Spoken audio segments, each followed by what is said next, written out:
Go. Yeah.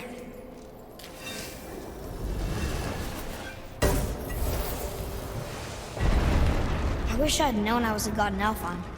I wouldn't have felt so bad about killing so many elves. Well, I'm not sure that's the lesson. You've done nothing to regret. The elves forced their affairs upon us. No, I get it now.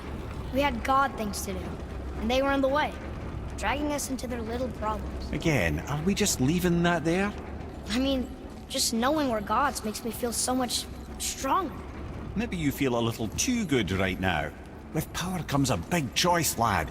You can either serve yourself, or put your godhood in the service of others, like Tyr did. People really loved him, huh? Aye, the God of War, but one who fought for peace. Had a reputation for being heroic and lawful, using his power and knowledge to stop wars rather than start them. So there are good gods. Once in a moon, it's been known to happen, yes?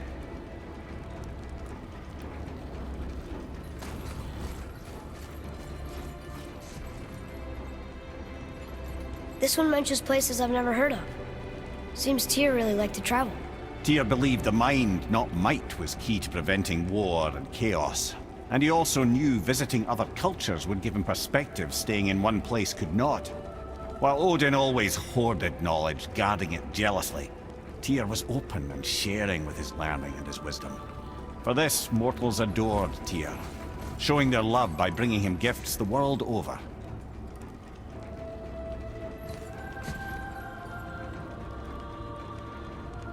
So, whatever happened to Tyr? Odin came to regard him as a threat to his rule. He suspected Tyr of collaborating to aid the Giants instead of helping to steal their secrets for the Aesir. Same thing he accused me of, frankly. Though in Tyr's case, I believe he was right. You think Tyr was helping the Giants? I do. He felt responsible for the suffering visited upon them by Odin. I suspect he had something to do with helping them cover their tracks. The missing Jotunheim Tower. Correct.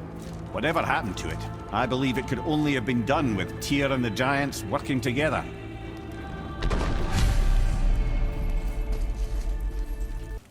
What is this place? This is Odin's.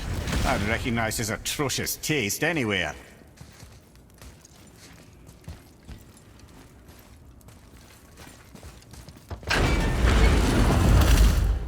Look at that! It's the missing panel about Tyr. Odin must have stolen it. But why? He always has his reasons. Might I have a look? Well, this is most unexpected. Why? What does it mean? I haven't the foggiest. Isn't that unexpected? Head. Look, clearly that's Tyr. Traveling somehow. Perhaps magically. But what's that to do with the Giants that they should devote a shrine to it? I'm afraid that is none too clear. What are those runes in the corners? Not runes. Symbols from different lands. They mean... War. Aye. How do you... This one I know too well. Oh.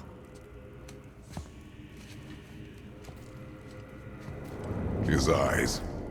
They are jewels. Like yours. No doubt signifying the gift of sight the Giants granted us. Give me a closer look. Interesting.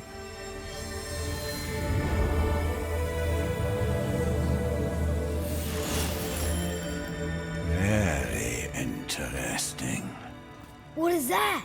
Secret plans concealed by Tyr so none could access but him, and those few others the Giants trusted.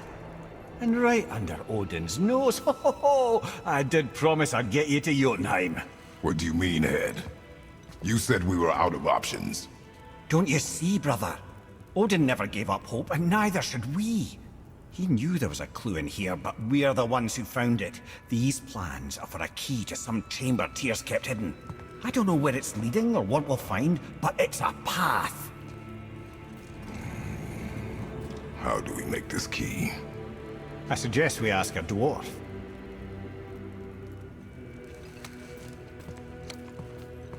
That symbol on the temple door. It's a bunch of runes together. Peace, unity, hope, other things too. Tyr's own design. He made this door himself. Mimir, why did you say Tyr felt responsible for what Odin did to the giants? There was an incident shortly after the forging of Mjolnir, when Tyr arranged a diplomatic meeting between Odin and the giant kings. Well, this was when the Long War was young, when victory was still a thing dreamed of, and the Jotnar might have tipped the balance between Aesir and Vanir. Odin had persuaded Tyr that the hammer was merely a deterrent, a means to broker peace from a position of strength.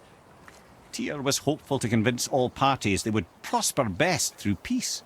He knew the giants were deeply concerned about the hammer, a super weapon in hands they did not trust. But they trusted Tyr. Tyr always believed the best in people, and taking Odin at his word in his desire for peace, he brought the Raven King to Jotunheim. From there, things unravelled quickly. The giants anticipated Odin's trickery and exposed his true agenda to spy and steal their secret wisdom. With magics, they expelled Odin from their realm and cursed him never to return. Frustrated, Odin visited his fury upon the giants of Midgard. Thor unleashed Mjolnir's might upon any giant he could find. None could stand against the tide of slaughter that followed. And at last, it seems, with Tyr's aid, they retreated.